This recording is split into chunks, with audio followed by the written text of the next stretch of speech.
क्या ऐसा हो सकता है कि आज की सबसे बड़ी प्रोफेशनल चुनौतियों का हल हजारों साल पुरानी किसी किताब में छिपा हो? आज हम कुछ ऐसे ही प्राचीन रहस्यों को युद्ध क्षेत्र से उठाकर सीधे बोर्डरूम तक लाने वाले हैं। ये सिर्फ एक सवाल नहीं है, बल्कि आज के दौर में हर लीडर के सामने खड़ा सबसे बड़ा चैलेंज है। सोचिए, डेडलाइन का प्रेशर, टीम के अपने मुद्दे और फिर अचानक कोई संकट आ खड़ा हो। ऐसे में दिमाग को शांत रखकर सही फैसला लिया कैसे जाए? हाँ, हो सकता है ये सुनने में थोड़ा फिल्मी लगे, लेकिन जरा सोचिए, आज का मीटिंग रूम क्या किसी कुरुक्षेत्र से कम है, जहां कॉम्पिटिटर हमारी हर स्ट्रैटेजी का इंतजार कर रहे होते हैं? बस फर्क इतना है कि हथियार तीर कमान नहीं, बल्कि ईमेल और एक्सेल शीट्स हैं।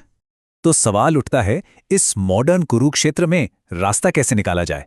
देखिए, लड़ाई सिर्फ बाहर नहीं है, लड़ाई तो अपने अंदर भी चल रही है।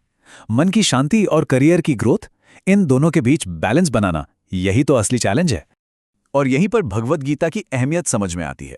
इसको सिर्फ एक धार्मिक किताब की तरह नहीं, बल्कि लीडरशिप, मोटिवेशन और एथिक्स पर एक प्रैक्टिकल गाइड की तरह देखना चाहिए।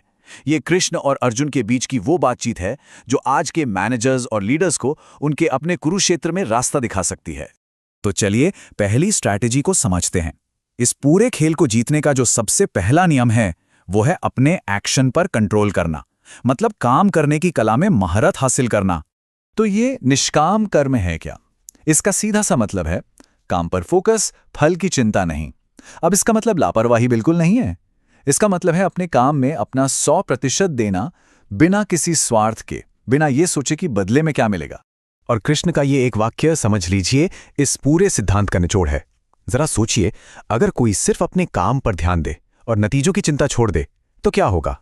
असफलता का डर और जीत का घमंड दोनों ही खत्म हो जाएंगे। दिमाग कितना शांत और फोकस्ड हो जाएगा। यहां दो रास्ते दिखते हैं। एक है सकाम कर्म का रास्ता, जहां फल की चिंता इंसान को तनाव और निराशा देती है, और दूसरा है निष्काम कर्म का रास्ता, जो मानसिक शांति और बेहतर काम करने की ताकत देता है। क्यों? क्योंकि फोकस प्रोसेस पर होता है, इनाम पर नहीं। ठीक है, स्ट्रैटेजी तो समझ आ गई, लेकिन इसे लागू करने के लिए वो सही माइंडसेट कहां से आएगा? यहीं पर कॉन्सेप्ट आता है स्थित प्रज्ञा का, यानी मन की स्थिरता। स्थित प्रज्ञा मतलब वो इंसान जिसका दिमाग एकदम चट्टान की तरह मजबूत हो, जिसे ना तो प्रमोशन मिलने पर बहुत ज्यादा खुशी हो और ना ही प्रोजेक्ट फेल होने पर वो टूट जाए। ये वही स्टेबल एटीट्यूड है जिसकी हर लीडर को तलाश होती है। ये श्लोक यही बताता है कि असली ताकत इमोशंस के तूफान में भी शांत रहने में है। जब कोई सुख, दुख, डर और गुस्से से ऊपर उठ जाता है, तभी वो एक स्थिर दिमाग वाला लीडर बन पाता है। तो एक स्थित प्रज्ञ